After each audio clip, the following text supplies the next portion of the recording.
Hello, friends, and welcome back to Copy and, the marketing podcast where online service providers like you learn how to write copy that sounds like them but converts better. My name is Sam Burmeister, and I am your guide on this copy adventure. Today, we have such a freaking cool episode.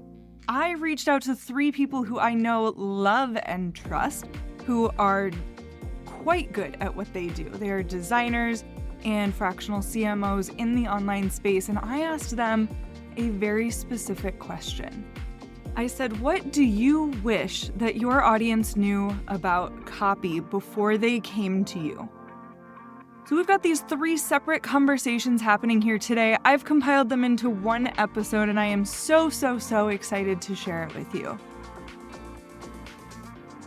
If there is one thing that you take from this episode, it is that it is copy and design, and always it is copy before design. In fact, I said it, these designers and other marketers are saying it, but listen in and see why they say that it's copy before design on every project.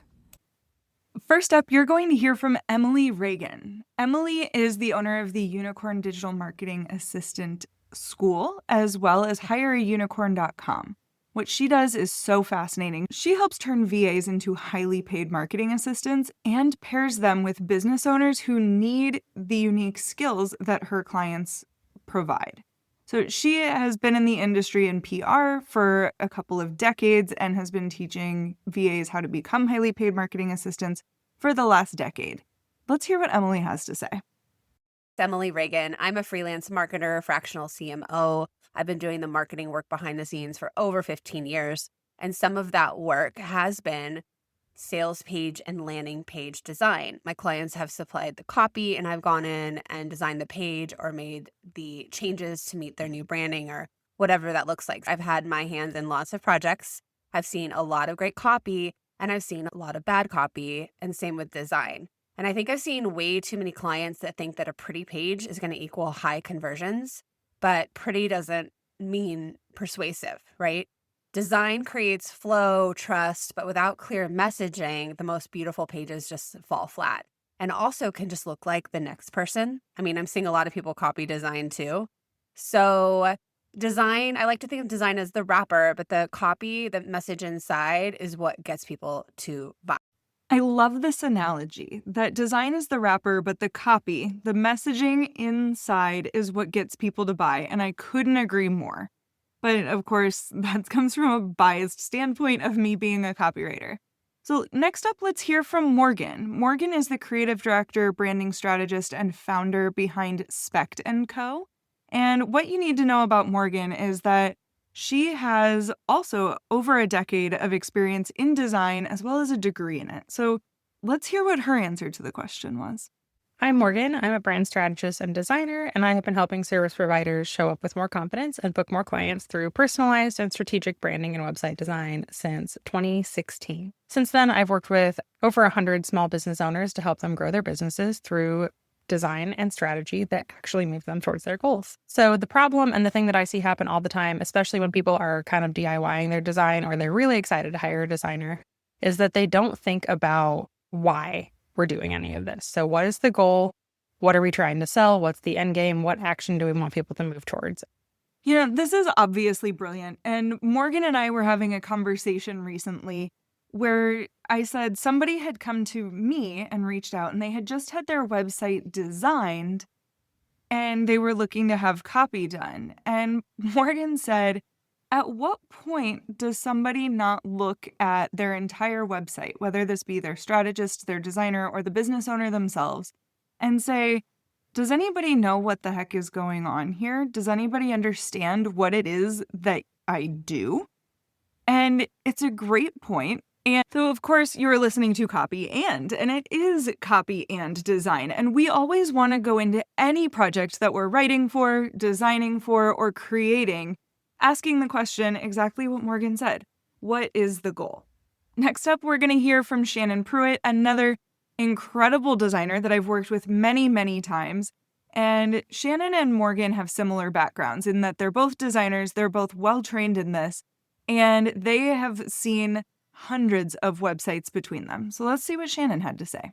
I'm Shannon Pruitt, and I'm the founder of Sunday Muse Design. And my background is pretty unique. I've got 13 years as a writing teacher, over a decade in the wedding industry, and now 4 years, maybe almost 5, helping entrepreneurs build brands and websites that actually convert. And what drives me crazy is that I'll have a client come to me saying something like, my website isn't converting, or I'm not getting the inquiries or the clients or the customers that I want.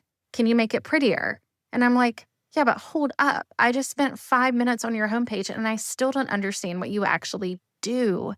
And that, friend, is not a design problem. That's a messaging problem. I see it constantly. People think that if they just make their website look more on brand or use some trendy animations, suddenly people will start buying. But design cannot save confusing or bad copy.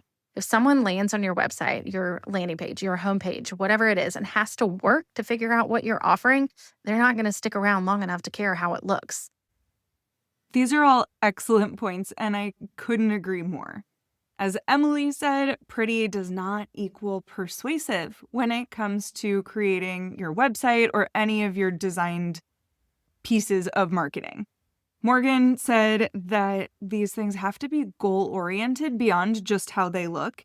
And to reiterate what Shannon just said is that we need to understand WTF you do when we look at your sales page. My initial question for each of these people was, what do you wish that people knew before they got to you? But the next question is, so then what do we do with that information? And so my best work comes from when I'm designing around great copy. It helps me with the layout, the flow, the call to action buttons. And that all hinges on messaging hierarchy. Like there's an order to everything. And you can't just design a sales page like a mood board. It needs structure, it needs clarity, and most of all, the persuasion. I think everyone right now is struggling with bottom of the funnel conversions, and we can't just do trendy, pretty things. Design will grab the attention, but the copy is what converts. And especially during this, I don't know, I'm going to bring up the trust recession, sorry, but people are getting more and more skeptical and drilling down into what does this program or the thing they're selling actually offer? What is the actual benefit? What is the transformation? What is the proof that this will work? What does that look like? And all of that goes way beyond the design. Although I love the design and that's really fun.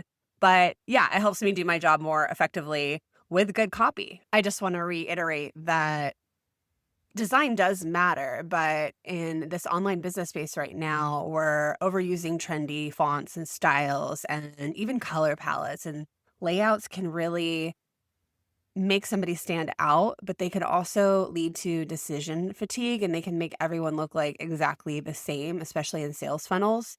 So I think being really smart with your copy, keeping it very unique and dialed in to what you're offering is really where I would focus first. I mean, we're seeing people sell from a freaking Google Doc still.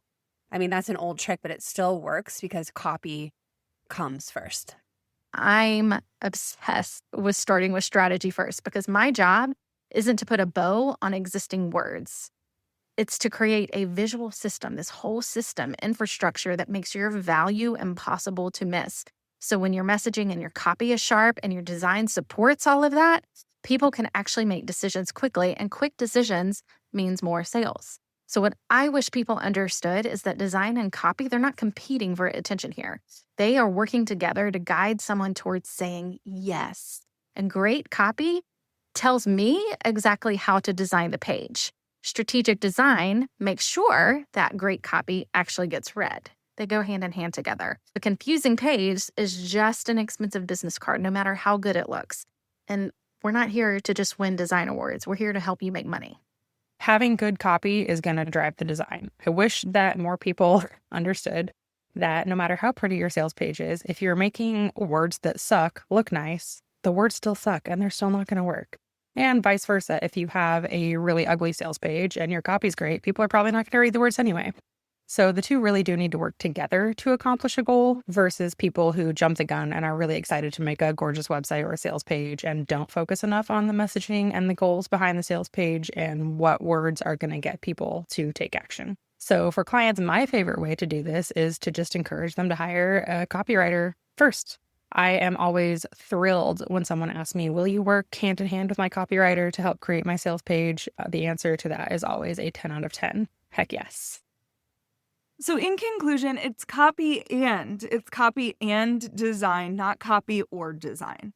And almost always it is copy before design, as these brilliant designers have shared with us. So you're probably wondering, then how do I bring this all together? And the answer is strategy. That there's always going to be an overarching strategy to what you do. When you have a website project or you're putting together your sales pages, your marketing plan, you want to know how you're going to end. You start with the end in mind. And all three of these women can help you with that, and myself included. As Morgan said there at the end, if somebody says, will you work hand in hand with my copywriter on my behalf? The answer is 10 out of 10, yes. The people that you hire should be willing to work together on your behalf because we are so invested in your success. We want to follow this project all the way through so that it turns out exactly how you were hoping that it does. So if you're planning on a rebrand, doing some sales pages, getting a designer's eyes on your stuff, you'll want to get a copywriter's eyes on your things first. And you might want to bring us in at the same time so that we can both have a strategic conversation with you together. If that's the case, where do you find these people?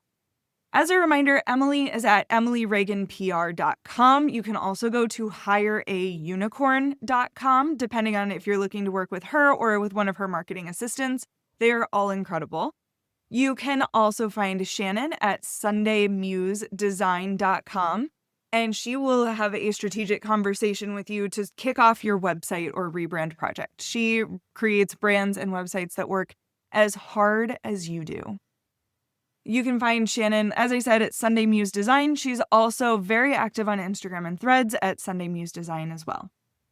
Morgan is at spechtand.co, and she's on Instagram and Threads on spechtand.co as well. I will have links to their websites in the show notes, but of course, if you want a warm introduction, I love putting great people in a room together. It's one of those things that just brings me so much joy.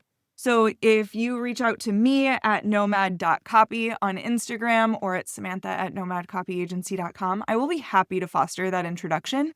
And of course, we can talk about how we can all work on your behalf to create an incredible brand, an incredible website, and sales pages that sell. Thank you so much for listening in to this episode of Copy, and it has been a joy to bring these people to your ear holes, your earbuds. And if this was valuable to you, please feel free to share it on social media and be sure to tag us. You can tag me at nomad.copy. And of course, be sure to like and subscribe. When I see that number tick up, it makes me so stinking happy. And of course, leave a review. These reviews help other people find me, and when other people find me, it gives me the motivation to keep going, if we're being real honest. So I will see you next week. This has been Copy, and here's to writing copy that sounds like you, but converts better.